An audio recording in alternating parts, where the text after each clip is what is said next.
Sir, ഇന്ത്യക്ക് മേൽ Trump പ്രഖ്യാപിച്ച താരിഫിന് കനത്ത തിരിച്ചടി രാജ്യം നൽകണമെന്ന് പ്രതിപക്ഷ പാർട്ടികളൊക്കെ പറഞ്ഞിട്ടുണ്ടായിരുന്നു. എന്ന് വച്ചാൽ ഒരു പ്രതികാര താരിഫ് ഇന്ത്യ എന്നുള്ളതാണ് ആവശ്യം. അങ്ങനെയാണെങ്കിൽ ഇന്ത്യ ട്രംപിനെതിരായി അല്ലെങ്കിൽ അമേരിക്കയ്ക്കെതിരായി ഒരു പ്രതികാര താരിഫ് പുറത്തിറക്കാനുള്ള ഒരു സാധ്യതയുണ്ടോ? ഉണ്ടെങ്കിൽ എങ്ങനെയായിരിക്കും? പ്രതികാര താരിഫിനെ പറ്റി കഴിഞ്ഞ ദിവസം പ്രധാനമന്ത്രി പറഞ്ഞു കഴിഞ്ഞു. അതിനു മുമ്പ് തന്നെ ഈ പറഞ്ഞ പോലെ പ്രതികാര താരിഫ് ഉണ്ടാകണം എന്ന് പ്രധാനപ്പെട്ട പ്രതിപക്ഷ പാർട്ടിയായിട്ടുള്ള കോൺഗ്രസ്, ഇത് രാഹുൽ ഗാന്ധി അദ്ദേഹം പറഞ്ഞിട്ടുണ്ടായിരുന്നു, CPM പറഞ്ഞിട്ടുണ്ടായിരുന്നു. മാത്രവുമല്ല BJPക്ക് അകത്തും അത്തരത്തിലൊരു അഭിപ്രായമുണ്ട്. അല്ല, ഇങ്ങനെ വിട്ടുകൊടുക്കേണ്ട കാര്യമൊന്നുമില്ല, അല്ലെങ്കിൽ അവർക്ക് മാത്രമല്ലല്ലോ താരിഫ്, ലോകത്ത് അവർക്ക് താരിഫ് പ്രഖ്യാപിക്കാമെങ്കിൽ നമ്മൾക്കും താരിഫ് പ്രഖ്യാപിക്കാം. അതിന്റെ അർത്ഥം എന്ന് പറഞ്ഞാൽ ഇന്ത്യ ഈ പറഞ്ഞതുപോലെ അങ്ങ് മുട്ടുമടക്കി കൊടുക്കേണ്ട രാജ്യമല്ല എന്നുള്ള രീതിയിലേക്ക് ജനതയ്ക്ക്, ജനത്തിന്, അല്ലെങ്കിൽ ഇന്ത്യക്കകത്ത് മൊത്തം അഭിപ്രായം വരുന്ന ഒരു രീതി. അതായത് എല്ലാ കാര്യങ്ങളും, ഒരു പക്ഷേ പ്രധാനപ്പെട്ട കാര്യങ്ങൾ വരുമ്പോൾ ഇന്ത്യയുടെ ജനങ്ങളോട് അഭിപ്രായം ചോദിച്ച് അവരുടെ അനുവാദം, അവരുടെ സഹായത്തോടു കൂടി ഇന്ത്യയെ നയിക്കുന്ന ഒരു പ്രധാനമന്ത്രിയാണ് നമ്മൾ കാണുന്നത്. ഈ കഴിഞ്ഞ ദിവസം അദ്ദേഹത്തിന്റെ നിയോജക മണ്ഡലത്തിൽ ഈ താരിഫുമായിട്ട് ബന്ധപ്പെട്ട വിഷയത്തിനകത്ത് അദ്ദേഹം പറഞ്ഞത്, നമ്മൾക്കെതിരെ ഒരു താരിഫ്, അത് നമ്മൾ ആ താരിഫ് അംഗീകരിച്ചാൽ നമ്മുടെ കർഷകർ, നമ്മുടെ ക്ഷീര കർഷകർ, നമ്മുടെ സാധാരണക്കാർ, ഇന്ത്യക്ക് അകത്ത് നിൽക്കുന്ന അവരുടെ നിലനിൽപ്പ്, അവരുടെ അല്ലെങ്കിൽ കൃഷി, അവരുടെ ഈ പറയുന്ന പോലെ പാലുൽപാദനം ഒക്കെ ബാധിക്കും. അവർക്ക് ബാധകമാകുന്ന ഒരു വിഷയത്തിനകത്ത് തീരുമാനം അവർക്ക് അനുകൂലമല്ലാതെ എടുത്തു പോകുന്ന ഒരവസ്ഥ ഇന്ത്യക്കകത്തില്ല, അല്ലെങ്കിൽ ഇന്ത്യൻ പ്രധാനമന്ത്രി എന്ന നിലയിൽ ഞാൻ എടുക്കത്തില്ല. അപ്പൊ തന്നെ അതിന്റെ റിഫ്ലക്ഷൻ വന്നു കഴിഞ്ഞു. ഇദ്ദേഹത്തിനെതിരെ നിൽക്കുന്ന, അല്ലെങ്കിൽ ഇദ്ദേഹത്തിനെതിരെ സമരം പ്രഖ്യാപിച്ചിരുന്ന, ഇദ്ദേഹത്തിനെതിരെ യുദ്ധം ഇപ്പോഴും പ്രഖ്യാപിച്ചു നിൽക്കുന്ന ഈ പറയുന്ന കർഷക സമരത്തിന്റെ നേതാക്കന്മാരായിട്ടുള്ള ആൾക്കാർ വരെ പറഞ്ഞു, പ്രധാനമന്ത്രിയുടെ ആ നീക്കത്തോട് ഞങ്ങളും യോജിക്കുന്നു. അപ്പം ഇത് ഈ രീതിയിലേക്ക് ഉള്ള ഒരു കാര്യം പറഞ്ഞപ്പോഴാണ് ഇവിടുത്തെ എല്ലാ കാര്യത്തിനകത്തും വിഡ്ഢിതമൊക്കെ പറയുന്നുവെങ്കിൽ ഈ കാര്യത്തിനകത്ത് ഇദ്ദേഹം പറഞ്ഞു, മുട്ടുമടക്കി കൊടുക്കേണ്ട കാര്യമൊന്നുമില്ല. അമേരിക്കൻ പ്രസിഡന്റിന്റെ പുറത്ത് മുട്ടുമടക്കി കൊടുക്കുന്ന ഒരു രാജ്യമായിട്ട് ഇന്ത്യ മാറിയാൽ നമ്മൾക്ക് നാണക്കേടാണ്. മാത്രമല്ല അത്തരത്തിൽ അദ്ദേഹം പറയുന്ന താരിഫ്, അദ്ദേഹം പറയുന്ന പാലും, അദ്ദേഹം പറയുന്ന ഉൽപ്പന്നങ്ങളും ഇവിടെ കൊണ്ട് വിറ്റാൽ ഇല്ലെങ്കിൽ ഇന്ത്യക്കാരെ അത് ബാധിക്കും. അതുകൊണ്ട് അതിനകത്ത് തീരുമാനം ഇന്ത്യക്ക് അനുകൂലമായിട്ട് എടുക്കണം. അതുപോലെ അദ്ദേഹം പറഞ്ഞിട്ട് പ്രതികാര താരിഫ് എടുക്കണം. അപ്പൊ ഇന്ത്യ അത് ആലോചിക്കുന്നുണ്ട്. പ്രധാനമായിട്ടും സ്റ്റീൽ, അലൂമിനിയം പറയുന്ന സാധനങ്ങളൊക്കെ നമ്മൾ ഇറക്കുമതി ചെയ്യുന്നുണ്ട്, തുണിത്തരങ്ങൾ ഇറക്കുമതി ചെയ്യുന്നുണ്ട്. അതുപോലെ തന്നെ അത്തരത്തിൽ ഇറക്കുമതി ചെയ്യുന്ന സാധനങ്ങൾക്ക് ഒരു തിരിച്ചൊരു തീരുവ കൊടുക്കാം. അല്ലെങ്കിൽ പല കാര്യങ്ങൾക്കകം ഇത് ചെയ്യാൻ പ്രധാനമായിട്ട് 3 കാര്യങ്ങളൊക്കെ അല്ലെങ്കിൽ പറഞ്ഞതേ ഉള്ളൂ, വളരെ കൂടുതൽ സാധനങ്ങൾ ഇറക്കുമതി ചെയ്യുന്നുണ്ട്. അപ്പം അതിനകത്ത് ഒരു തീരുവ കൊടുത്താൽ, അല്ലെങ്കിൽ ഇറക്കുമതി ചെയ്യുന്ന സാധനങ്ങൾക്ക് തീരുവ കൊടുത്താൽ അമേരിക്കയെ ബാധിക്കും. മാത്രവുമല്ല ഇതിനകത്ത് വലിയൊരു കാര്യമുണ്ട്. ഇത് കളിക്കുന്ന കളി എന്ന് പറഞ്ഞാൽ വളരെ വലിയ കളിയാണ് കളിക്കുന്നത്. നമ്മൾ ഈ അവസരങ്ങൾ ഒരുപക്ഷെ ഈ പറഞ്ഞ പോലെ പ്രശ്നങ്ങൾ അവസരങ്ങളാക്കുന്ന, അല്ലെങ്കിൽ പ്രതിസന്ധികൾ അവസരങ്ങളാക്കുന്നതിനകത്ത് ഏറ്റവും വൈദഗ്ധ്യമുള്ള ഒരു വലിയ ആളാണ് ഇന്ത്യയുടെ പ്രധാനമന്ത്രി. നമ്മളെല്ലാം വളരെ മുമ്പേ തന്നെ വളരെ കൂടുതലായിട്ട് ഉറ്റുനോക്കിക്കൊണ്ടിരിക്കുന്ന പല വിഷയങ്ങളുണ്ട്. ആ വിഷയങ്ങളൊക്കെ നമ്മളെ ഇന്ത്യയെ സംബന്ധിച്ചിടത്തോളം അത് കൈകാര്യം ചെയ്ത് അത് ഇന്ത്യക്ക് ഗുണമാകുന്ന രീതിയിൽ കൊണ്ടുവരുന്നതിനകത്ത് വളരെ വലിയ ബുദ്ധിപൂർവമായിട്ടുള്ള നയതന്ത്ര നീക്കങ്ങളും മറ്റു പല രീതിയിലുള്ള നീക്കങ്ങളും ആലോചനകളും തീരുമാനങ്ങളും എടുക്കുന്ന കാര്യത്തിൽ ഇന്ത്യൻ പ്രധാനമന്ത്രി വിജയിച്ചിരിക്കുന്നത്. ഏറ്റവും അവസാനം സിന്ധുവിന്റെ കാര്യത്തിൽ നമുക്കറിയാം. സിന്ധുവിന് ശേഷം നമ്മളുടെ എക്കണോമിക്കൽ ഗ്രോത്തും, അല്ലെങ്കിൽ നമ്മുടെ പല ഗ്രോത്തുകളും നോക്കുമ്പോൾ മറ്റു രാജ്യങ്ങൾ യുദ്ധം ചെയ്യുമ്പോൾ താപ്പോട്ട് പോകുന്നിടത്ത് നമ്മൾ മേപ്പോട്ടാ പോകുന്നത്. നമ്മുടെ പ്രതിരോധ മേഖലയിൽ അല്ലെങ്കിൽ ആയുധ കയറ്റുമതിക്കകത്ത് ഉണ്ടാക്കിയ ഒരു മാറ്റം ലോകത്തെ ആയുധ കയറ്റുമതിക്കകത്ത് നിൽക്കുന്ന ഈ പറയുന്ന അമേരിക്കയും റഷ്യയും ഒക്കെ മറികടന്ന്, അല്ലെങ്കിൽ ചൈനയും ഒക്കെ മറികടന്ന് ഇന്ത്യയുടെ ആയുധങ്ങൾ മതി എന്നുള്ള രീതിയിലേക്ക് പോയി.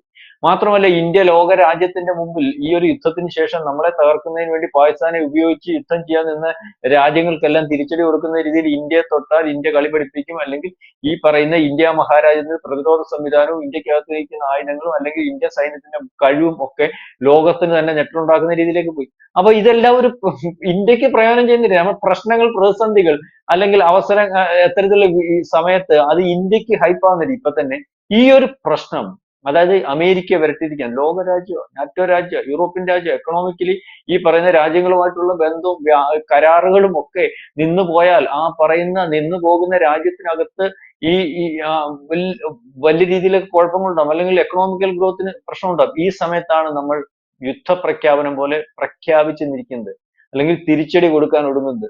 ഇല്ല, ഇവിടെ നമുക്ക് താല്പര്യം ഇല്ലാത്ത രീതിയിൽ, നമുക്ക് പ്രശ്നമുണ്ടാകുന്ന രീതിയിൽ ഒരു താരിഫ് ഉണ്ടാക്കിയാലും ഇന്ത്യ കുലുങ്ങുന്ന ഒരു അവസ്ഥ ഇല്ലെന്നുള്ള രീതിയിൽ നമ്മൾ തീരുമാനമെടുത്ത് നിൽക്കുകയാണ്. അപ്പം ഇതിനകത്ത് ജയിച്ചാൽ ഈ ജയം, ഈ നമ്മളാണ് ജയിക്കുന്നതെങ്കിൽ, നമ്മളെ തീരുമാനമാണ് ശരിയെന്ന് വരുന്നതെങ്കിൽ, ഈ പറയുന്ന പോലെ സാമ്പത്തിക വിദഗ്ധരും വ്യവസായികളും ലോകത്തുടനീളം അറിവുള്ളവരെല്ലാം ഈ ട്രംപിന്റെ അടുത്ത് പറയുന്നു, നിങ്ങളിത് ചെയ്യരുത്, ഇന്ത്യയോട് കളിക്കരുത്, ഇന്ത്യക്ക് വേറൊരു രാജ്യത്തെ ഡിപ്പെൻഡ് ചെയ്യേണ്ട കാര്യമില്ല, അവർക്ക് സ്വന്തമായിട്ടൊരു വിപണിയുണ്ട്, അവർക്ക് ഈ പറയുന്നത് പോലെ കാര്യങ്ങൾ ചെയ്യാൻ പറ്റും, നിങ്ങൾക്ക് അതിനകത്ത് പ്രശ്നം ഉണ്ടാകും, നിങ്ങളുടെ രാജ്യത്ത് ഈ പറയുന്ന ഇന്ത്യക്ക് കൊടുക്കുന്ന താരിഫിനകത്ത് നിങ്ങളുടെ രാജ്യത്തിനകത്ത് ബാക്ക് ഫയർ ഉണ്ടാവും.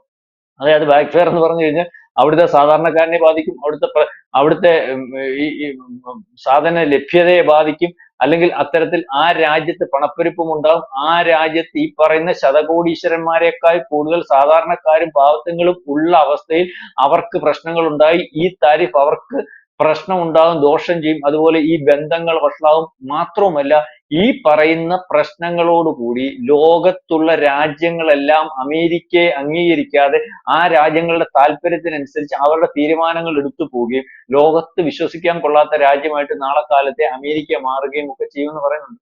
ഇതിനകത്ത് വേറെ ഒരു വലിയ കാര്യം, ഈ ഈ പറയുന്നത് പോലെ അമേരിക്കയിലെ വലിയൊരു ഈ സാമ്പത്തിക ശാസ്ത്രജ്ഞൻ, അദ്ദേഹത്തിന്റെ പേര് സ്റ്റീവ് ഹാൽവേ, അദ്ദേഹം പറഞ്ഞിരിക്കുന്നത് ഇത് വലിയ പ്രശ്നമുണ്ടാക്കും അമേരിക്കയ്ക്ക്, അമേരിക്ക തകർന്ന് തരിപ്പണമായി പോകും. അത് അയാൾക്ക് അറിയത്തില്ല, ഇയാൾക്ക് സാമ്പത്തിക അല്ലെങ്കിൽ ക്രമത്തെ പറ്റി ഒരു ബോധവുമില്ലാത്തുള്ള താരിഫാണ്. ഈ തൽക്കാലത്തേക്ക് കുറച്ച് ദിവസത്തേക്ക് എന്തെങ്കിലും പ്രശ്നം ഉണ്ടാകുന്ന വേണ്ടിയിട്ട് ഇത് രാജ്യവ്യാപകമായിട്ട് വിഷയം ഉണ്ടാകും. അതായത് അമേരിക്കയെ തകർക്കുന്നതിന് വേണ്ടി നിൽക്കുന്ന ഒരു പ്രസിഡന്റ് ആയിട്ട് ട്രംപാണ്. ഇയാൾക്ക് ഒരു രീതിയിലുള്ള ബോധവും ഇല്ലെന്ന് പറഞ്ഞു.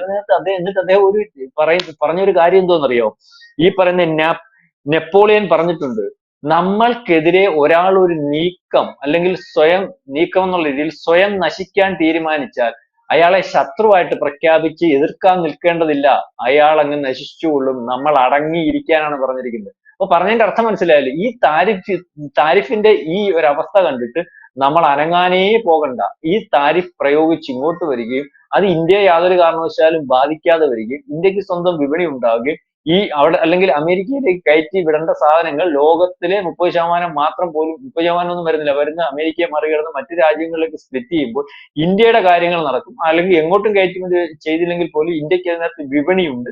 ആ കാര്യങ്ങൾ ഇന്ത്യ നടത്തിക്കൊണ്ട് പോവുകയും അമേരിക്ക ഇതോടുകൂടി തകരുകയും ചെയ്യും. അത്തരത്തിലാണ് ലോക രാജ്യത്തോട് ഈ പറഞ്ഞ സാമ്പത്തിക ശാസ്ത്രജ്ഞൻ പറഞ്ഞത്.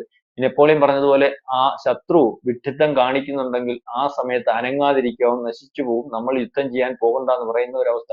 അപ്പം ആ ഒരു അവസരത്തിലാണ് നമ്മൾ ഇത് മൈൻഡ് ചെയ്യാതെ പോവുകയും ഈ പറഞ്ഞ പോലെ ശക്തമായ തിരിച്ചടി പാകിസ്ഥാന്റെ അകത്ത് ഞാൻ ഈ പറഞ്ഞതുപോലെ ഇപ്പം ഈ ഒരു വിഷയം വന്നു കഴിഞ്ഞപ്പോൾ നമ്മൾ ചെയ്ത കാര്യം എന്ന് പറഞ്ഞാൽ നമ്മളൊന്നും ആദ്യം സംസാരിക്കാൻ പോയില്ല. അതിനുശേഷം നമ്മൾ ജനങ്ങളോട് സംസാരിച്ചു. ജനങ്ങളോട് സംസാരം എന്ന് പറഞ്ഞാൽ ഞാൻ മുമ്പേ പറഞ്ഞ പോലെ അമേരിക്കയ്ക്ക് യാതൊരു കാരണവശാലും അമേരിക്കയുടെ താരിഫിനോ വിരട്ടലിനോ നിന്ന് കൊടുക്കുന്ന ഒരു അവസ്ഥയില്ല. അതിനുശേഷം നമ്മൾ സംസാരിച്ച ആരോടാ?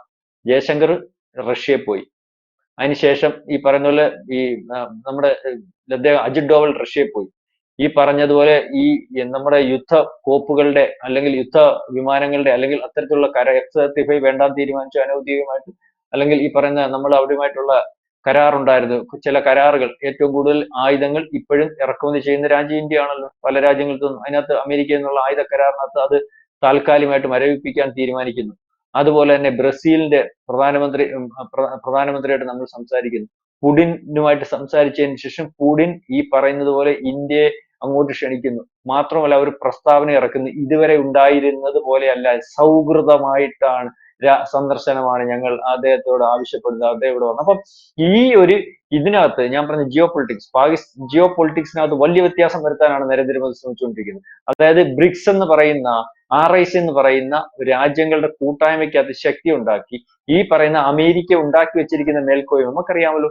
യൂറോപ്യൻ രാജ്യങ്ങളും നാറ്റോ രാജ്യങ്ങളും അല്ലെങ്കിൽ ലോകത്തെ നയിക്കുന്ന ഒരു അവസ്ഥയിൽ അല്ലെങ്കിൽ അവരെ ഭയന്നു പോകുന്ന അവരുടെ തിട്ടൂരങ്ങൾ എല്ലാവരും അംഗീകരിച്ചു പോകണം എന്നുള്ള രീതിയിലേക്കുള്ള ഒരു രീതി, അല്ലെങ്കിൽ ആ രാജ്യത്തെ എല്ലാം നശിപ്പിക്കും, അല്ലെങ്കിൽ സാമ്പത്തിക ക്രമത്തിനകത്ത് എക്കണോമിക്കൽ ഗ്രോത്തിനകത്ത് ഇതുപോലെ ഈ പറയുന്ന പോലെയുള്ള താരിഫും മറ്റു കാര്യങ്ങളും ഉപരോധവും ഒക്കെ ഏർപ്പെടുത്തും. ഇതിനൊക്കെ പ്രശ്നം വരാൻ പോകും. നീയൊക്കെ എന്ത് ഉപരോധം ഏർപ്പെടുത്തിയാലും, നീയൊക്കെ എന്ത് താരിഫ് ഏർപ്പെടുത്തിയാലും ഈ പറയുന്ന ലോകക്രമത്തിനകത്തുള്ള ഒരു ചേരി ഉണ്ടാക്കി ആ ചേരിയെ കൊണ്ട് ഇതെല്ലാം അതിജീവിക്കുന്ന രീതിയിലേക്ക് പോകുന്ന ഒരു രീതിയാണ് ഈ പറയുന്ന നമ്മുടെ പ്രധാനമന്ത്രി നേതൃത്വം കൊടുത്തുകൊണ്ട് പോകുന്നത്, അല്ലെങ്കിൽ അത്തരത്തിൽ ആലോചിച്ചുകൊണ്ട് പോകുന്നത്, അത്തരത്തിൽ തീരുമാനം എടുത്തുകൊണ്ട് പോകുന്നത്. അത് ഇന്ത്യക്കകത്തൊരു പ്രശ്നം വരുമ്പോൾ ലോകത്തെ ഈ പറയുന്നത് പോലെ അമേരിക്കയെ ഒറ്റപ്പെടുത്തുന്നതിന് വേണ്ടി അമേരിക്കയെ ഇഷ്ടമില്ലാത്ത രാജ്യങ്ങളെല്ലാം ഒന്നിപ്പിച്ച് ഒരു ലോകക്രമം തന്നെ ഉണ്ടാക്കാൻ ശ്രമിക്കുന്നു. പാകിസ്ഥാനകത്ത് യുദ്ധം വന്നപ്പോൾ ഇതാ ചെയ്തത്. പാകിസ്ഥാൻ നമ്മളെ പകൽഗാം ആക്രമണം നടത്തി ഒരു 15 ദിവസം താമസം, അല്ലെങ്കിൽ ഈ ശേഷമാണ് തിരിച്ചടിക്ക് വേണ്ടി നമ്മൾ തയ്യാറായത്. 15 ദിവസത്തിനകത്ത് നമ്മളുടെ ഒരുക്കങ്ങൾ നമ്മൾ ഇന്ത്യക്കകത്ത് നടത്തി. അതിനുശേഷം ലോകത്തെ മൊത്ത രാജ്യങ്ങളോട്ട് നമ്മൾ വിളിച്ചു പറഞ്ഞു, ഈ പറഞ്ഞതുപോലെ ഇന്ന പോലെ ഞങ്ങളെ അടിച്ചു, എന്താ കാര്യം എന്നറിയാമല്ലോ, ഇതുപോലെ അവിടുന്ന് ആള് കയറി വന്നതാണ്, അതിന് തെളിവുണ്ട്, പിന്നെ പാകിസ്ഥാൻ വിട്ടതാണ്, മതം നോക്കി ഇതിനകത്ത് പ്രശ്നം ഉണ്ടാക്കുന്നത്, ഞങ്ങൾ തിരിച്ചടി കൊടുക്കും. ഞങ്ങൾ തിരിച്ചടി കൊടുക്കാൻ പോകുന്നത് പറഞ്ഞാൽ അവിടുത്തെ കാഷ്വാലിറ്റീസിനൊന്നും അല്ല, അവിടുത്തെ ഈ പറയുന്ന ഭീകരരെ തിരിച്ചടിക്കും. ഭീകരരെ തിരിച്ചടിക്കുമ്പോൾ അതിനകത്ത് മറുപടി ഉണ്ടായാൽ ഞങ്ങൾ പാകിസ്ഥാനെ അടിക്കും. ഇത് പറഞ്ഞ് ബോധ്യപ്പെടുത്തി. അതിനുവേണ്ടി അടിക്കുന്നതിന് മുമ്പ് എല്ലാ നയതന്ത്ര ബന്ധങ്ങളും വിച്ഛേദിച്ചു. സിന്ദൂർ നദി അല്ലെങ്കിൽ മറ്റ് നയതന്ത്രങ്ങൾ മറ്റെല്ലാ രീതിയിലും ബ്ലോക്ക് ചെയ്ത് ഇതുപോലെയാണ് ഇപ്പൊ അമേരിക്കക്കെതിരെ നീങ്ങുന്നത്. അമേരിക്കക്കെതിരെയൊക്കെയുള്ള നീക്കം എന്ന് പറഞ്ഞാൽ നമ്മളൊന്നും മിണ്ടാൻ പോയില്ല.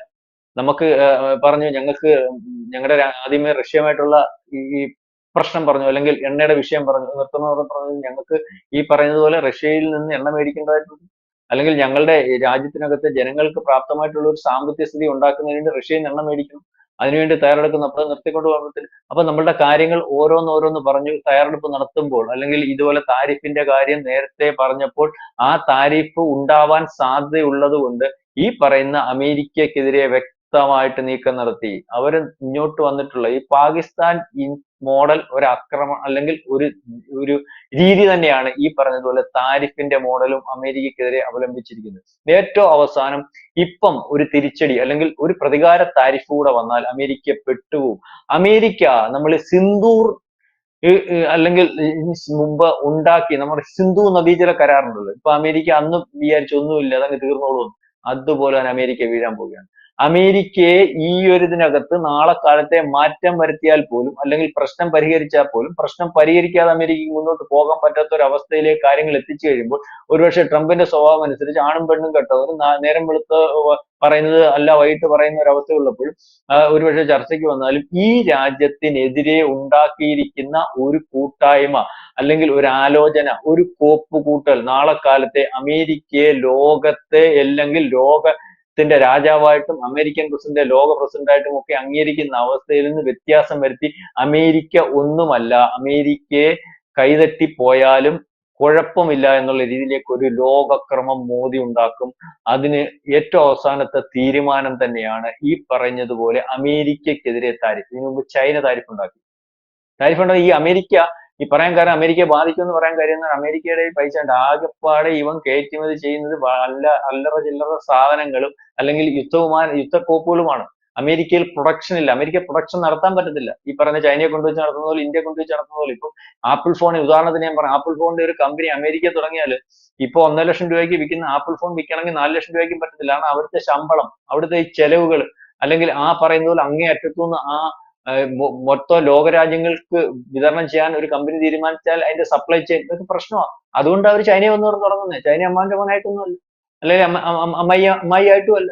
അതുപോലെ ഇന്ത്യ തുടങ്ങാൻ തുടങ്ങുന്നതിന്റെ കാര്യം എന്ന് പറഞ്ഞാൽ ചൈനയെക്കാട്ടി ഈ പറയുന്ന പോലെ ഇവിടെ ടാക്സും കുറച്ച് അല്ലെങ്കിൽ സ്ഥലവും കൊടുത്ത് ഇവിടെ സംവിധാനങ്ങളും കൊടുക്കുന്നതുകൊണ്ട് ഇന്ത്യ തുടങ്ങാൻ പോകുന്നത്. ഇത് സ്നേഹം കൊണ്ടൊന്നും അല്ലല്ലോ. ഒരു ബിസിനസ്സുകാരൻ വരുമ്പോൾ അവന് ഇതിനുള്ള സാധ്യതകൾ, അവന്റെ സപ്ലൈ ചെയിൻ, അവന്റെ വിതരണം രീതിയിലേക്ക്. അപ്പൊ മാനുഫാക്ചറിങ് രംഗത്ത് ലോകത്തെ ഏറ്റവും വലിയ രാജ്യമാണ് ചൈന. ചൈന കഴിഞ്ഞാൽ ഇന്ത്യയാണ്. അപ്പൊ സ്വയമായിട്ട് കാര്യങ്ങൾ നിർമ്മിക്കാനില്ലാത്ത ഈ പറയുന്ന അമേരിക്ക പോലുള്ള രാജ്യം മസിൽ പിടിച്ചാൽ, തിരിച്ച് രാജ്യങ്ങൾ മസിൽ പിടിച്ചോ ഉപരോധം ഏർപ്പെടുത്തിയാൽ ആ രാജ്യത്തിനകത്ത് ഉണ്ടാക്കുന്ന പ്രശ്നം വലുതാ. അപ്പൊ ആ രീതിയിലേക്ക് ഈ പറയുന്ന പോലെ പിടിച്ചു വയ്ക്കാൻ പറ്റത്തില്ല. മാത്രമല്ല ഈ പറയുന്ന ഇവര് കാണിക്കുന്ന വിഡിത്തം ഇപ്പൊ ചൈനയെ ലോകക്രമത്തിൽ വലുതാക്കത്തേ ഉള്ളൂ. അതും സാമ്പത്തിക വിദഗ്ധർ പറയുന്നുണ്ട്. ഇന്ത്യയുമായിട്ട് ഇത്രയും താരിഫ് ഉണ്ടാക്കിയാൽ ചൈന ലോകത്തിലെ ഈ അമേരിക്ക ഭയക്കുന്നത് ചൈന അവർക്ക് മറികടക്കും, അല്ലെങ്കിൽ അവരുടെ കൂടെ വരുമെന്നില്ല. ഇപ്പൊ ഈ ക്രമം വരുമ്പോൾ ചൈനയ്ക്ക് കൂടുതൽ ഗുണം ചെയ്യത്തേ ഉള്ളൂ. അപ്പൊ അതേ രീതിയിലേക്കുള്ള കാര്യങ്ങളാണ്.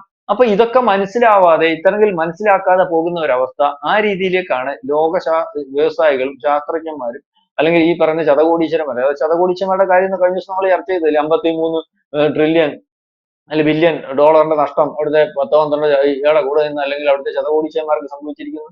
അവർ ഈ പറയുന്ന മസ്ക് അല്ലെങ്കിൽ ഈ ഫേസ്ബുക്കിന്റെ മേധാവി അല്ലെങ്കിൽ മറ്റ് പല ഇതിനകത്ത് വരുന്നവരൊക്കെ ഈ കാര്യത്തിനകത്ത് ഇന്ത്യയുമായിട്ട് ഈ രീതിയിൽ പോകരുതെന്നാണ് പറയുന്നത്. അപ്പം ഇന്ത്യയുടെ നീക്കം അമേരിക്ക അല്ലെങ്കിൽ ട്രംപിനെ വീഴ്ത്തിയിരിക്കുന്നു എന്ന് വേണം കരുതാൻ. അതിന്റെ ഏറ്റവും അവസാനത്തെ തിരിച്ചടിയായിട്ടാണ് ഈ പറയുന്ന തിരിച്ചുള്ള താരിഫ് ഏർപ്പെടുത്തുന്നതിന് വേണ്ടി തീരുമാനിച്ചു. തിരിച്ചുള്ള താരിഫ് കൂടെ ഏർപ്പെടുത്തി കഴിയുമ്പോൾ ചൈനയുടെ കൂടെ തന്നെ. അപ്പൊ ചൈനയ്ക്ക് താരിഫ് ഏർപ്പെടുത്തിയപ്പോൾ അവസാനം മുട്ടുമടക്കേണ്ടി വരും. അമേരിക്കയ്ക്ക് വേണ്ടപ്പെട്ട പല കാര്യങ്ങളും ഉണ്ട്. അമേരിക്ക ഇപ്പൊ താരിഫ് ഏർപ്പെടുത്തിയിരിക്കുന്നത് എന്ന് പറയാം, അവർക്ക് ആവശ്യമുള്ള മരുന്നിന്റെ കാര്യത്തിലും അല്ലെങ്കിൽ ജനത്തിന്റെ അവർക്ക് താല്പര്യമുള്ള സാധനത്തിനൊന്നും ഇല്ല.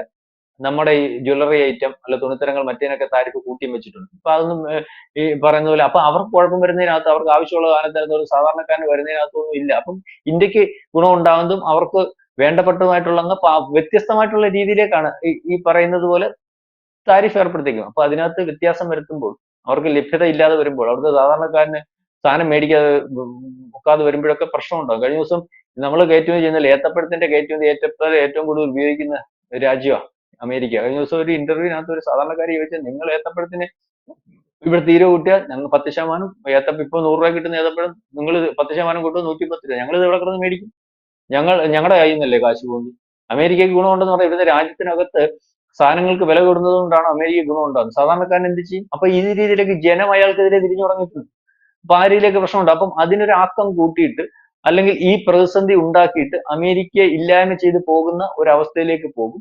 മറ്റു രാജ്യങ്ങളെ അപേക്ഷിച്ച് ആഭ്യന്തര വിപണിയുള്ള അല്ലെങ്കിൽ ഏറ്റവും കൂടുതൽ ജനസംഖ്യയുള്ള ഇന്ത്യയും ചൈനയും ഒക്കെ മത്സരിച്ചാൽ അവർക്ക് തന്നെ അവിടെ അവസരങ്ങളും അല്ലെങ്കിൽ അവർക്ക് മറ്റു രാജ്യങ്ങളുമായിട്ടും ജിയോ പൊളിറ്റിക്സിൽ ബന്ധമുള്ളത് കൊണ്ടും മാത്രമല്ല ആഭ്യന്തര വിപണി, ഇവരെല്ലാം പറയുന്നതാണ് ആഭ്യന്തര വിപണി ഇന്ത്യയോട് മത്സരിക്കുന്നത്, അവർക്ക് തന്നെ അവരുടെ രാജ്യത്ത് അതിനകത്തുള്ള ആഭ്യന്തര വിപണി ഉണ്ട്, അതിന് കുറച്ചുകൂടി കുറച്ച് ലാഭം കുറയുമെന്നേ ഉള്ളൂ. അവരെ പക്ഷെ തോൽപ്പിക്കാൻ പറ്റത്തില്ല. തോറ്റുപോകുന്നത് വേണ്ടാന്ന് വെക്കുന്നവനായിരിക്കും, തോറ്റുപോകുന്നത് അമേരിക്കയായിരിക്കും. അമേരിക്കയ്ക്കായിരിക്കും ദൂരവ്യാപകമായിട്ട് പ്രശ്നങ്ങൾ ഉണ്ടാകുന്നത്. അത്തരത്തിൽ മാത്രമല്ല പണ്ടത്തെ ജിയോ പൊളിറ്റിക്സിനകത്ത് നിൽക്കുന്ന ഇന്ത്യ അല്ല ഇപ്പം. ഇന്ത്യ എന്ന് പറയുന്നത് ലോകത്തെ ഏറ്റവും ഫാസ്റ്റ് മൂവിങ് എക്കണോമിക്കൽ ഗ്രോത്ത് ഉള്ള രാജ്യമാണ്. മാനുഫാക്ചറിങ് രംഗത്തും മറ്റ് പല രംഗത്തും മുന്നേറിക്കൊണ്ടിരിക്കുന്ന രാജ്യമാണ്. അതുകൊണ്ട് തന്നെ അതുമായിട്ട് മത്സരിക്കുന്നത് അപകടമാണ്. കാരണം ഇത്തരത്തിൽ വ്യവസായികളും മറ്റ് ഈ സാമ്പത്തിക വിദഗ്ധരും ഒക്കെ പറയുന്നിടത്താണ് ഈ പൊട്ടൻ അൽഷിമേഴ്സ് ആണെന്നൊക്കെ പറയുന്നുണ്ട്, എനിക്കറിയത്തില്ല, വ്യക്തതയില്ല. അവിടുന്ന് തന്നെ പറച്ചിൽ വരുന്നുണ്ട് ഈ പൊട്ടൻ ഇത് പറഞ്ഞു. ഈ പൊട്ടൻ ഈ പറയുന്ന പോലെ അന്ത്യക്രിസ്തുവായിട്ട് കാര്യങ്ങൾ തീരുമാനിച്ച് അതായത് ഇല്ലായ്മ പോകുന്ന ഒരു അവസ്ഥയിലേക്ക് വരും. കഴിഞ്ഞ ദിവസം കാര്യങ്ങൾ കയറി മുറുകി വന്നപ്പോൾ പുള്ളി പറയുന്നുണ്ട്, ഞങ്ങൾ തമ്മിൽ വലിയ സുഹൃത്തുക്കളാ കേട്ടോ. യെസ്. എന്തായാലും ട്രംപിന്റെ താരിഫിനെതിരായി ഇന്ത്യ കനത്ത തിരിച്ചടി നൽകുമെന്ന് തന്നെ പ്രതീക്ഷിക്കാം. അതുതന്നെയാണ് പ്രധാനമന്ത്രിയുടെ കഴിഞ്ഞ ദിവസത്തെ വാക്കുകളും സൂചിപ്പിക്കുന്നത്. എന്തായാലും വ്യക്തമാണ്. Thank you Prashant sir. കൂടുതൽ വാർത്തകളും വിശേഷങ്ങളും നിങ്ങളിലേക്ക് എത്താൻ ABC മലയാളം സബ്സ്ക്രൈബ് ചെയ്യുക, ബെൽ ബട്ടണും അമർത്തുക.